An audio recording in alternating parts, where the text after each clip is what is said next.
Many Black women are still recovering from the election.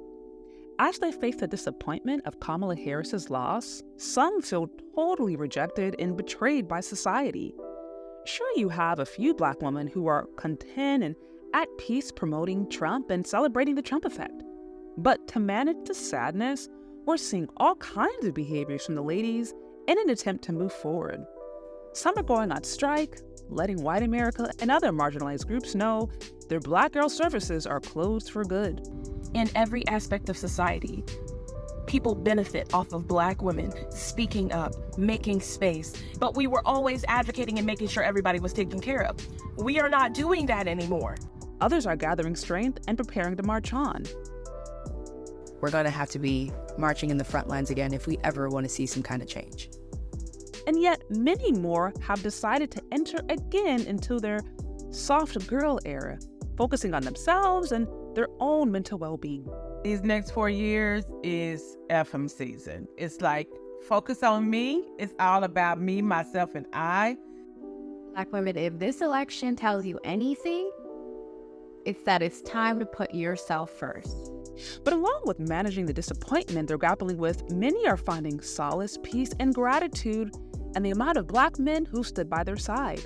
Yes, nearly 80% of Black men backed Kamala Harris, and that was enough to give these lovely ladies hope that there is someone standing behind them when it's all said and done.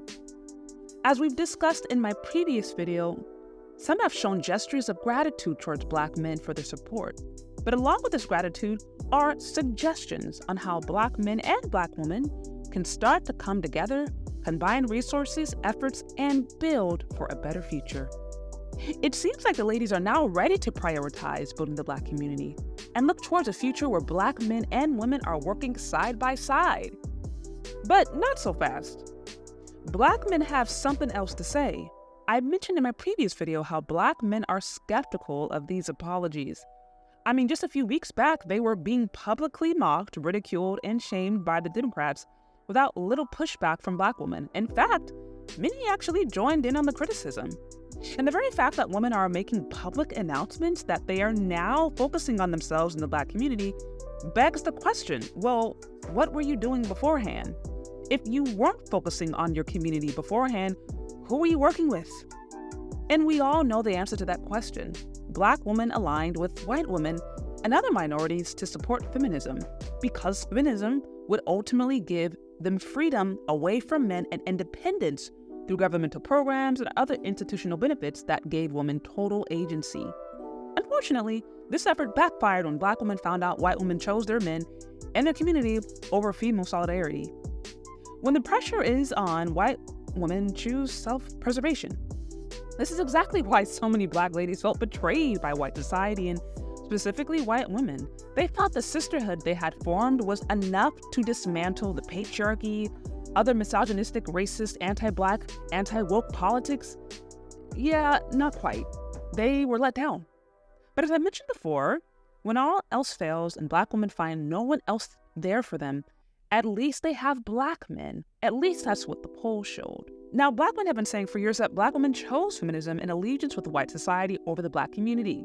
To be specific, they said Black women prefer the benefits of fitting into white corporate spaces instead of working with Black men to build a reality that serves the interest of Black men and Black women. But now that Black women are running to Black men to try and build an alliance, many men are questioning whether these gestures are genuine or simply a classic case of the Reachback. Now, what is the Reachback? I heard about this concept for the first time this week, and I think the term comes from the content creator Accountable Commentary. Now, I'm not as familiar with this content, but I was sent one of his videos this week, and he explains it here. You know, when I, created the term the Reachback a few years ago, right? I was explaining to Black men that, the Reachback usually happens later in life with these Keishas. They give their prime years to Pookies, right? And then after they, have Pookie children, they decide that they want to get productive, clean Black men right? And the problem is that sometimes, they're successful at it. Let me tell you why the reach back happens. It's because usually they need help. Usually they need help. The reason why they want, want you after all these years, they'll call you at 35, 40. It's because they need help. They're poor. As some of y'all explained in my comment section, you think it's fake because you don't think it's motivated by love, respect, or even a deep sense of concern for Black progress. You say that these ladies are turning to men now because they feel scared and betrayed by society. Now that they feel that the government let them down. With talks of a toughening economy and warnings from Elon Musk that there is likely to be a temporary hardship for most of the economy, are ladies prepared to weather the revolutionary changes and work hard to build the Black community alongside the men, or are they simply reaching back to Black men because they need some help? These are all great questions, but to be honest, the great thing about this entire conversation is that we finally have a chance to see the reality of what's going on. Women thriving and living all by themselves, independent of men, is a paper-thin illusion that rips as soon as society changes or the system falls apart. God never intended that men and women would operate and live separately apart. We are a gift to one another when we are actually operating according to our design. We are meant to build together, live together, love one another, raise communities, flourish, be fruitful, and multiply. That was always his intention for us. This nation is in for some massive changes, and I do not think it's time to weather this alone, especially as a woman. Truthfully, it's about time to make peace with the men in your life or family if you can. It may take time to rebuild trust, as well as a legitimate willingness to demonstrate through action you are committed to doing something different. But it's important to consider, especially as a woman. I also strongly consider plugging yourself into an actual godly church with spiritual leaders who have a real spiritual authority.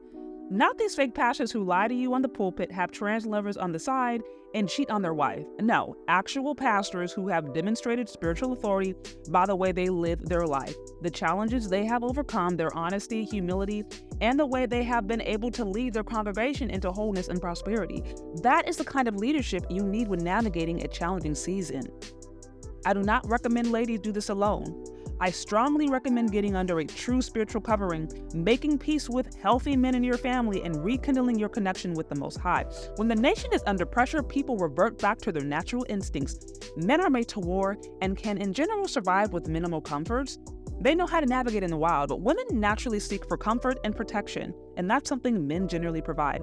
As we see the government show its true intentions, you're reminded all you really ever had on your side was your God and the woman and men in your community. He has blessed you with now to navigate this life. This is not the time to play around and try to do life by yourself or think that a little corporate job is going to keep you safe. That is not guaranteed. Plug in.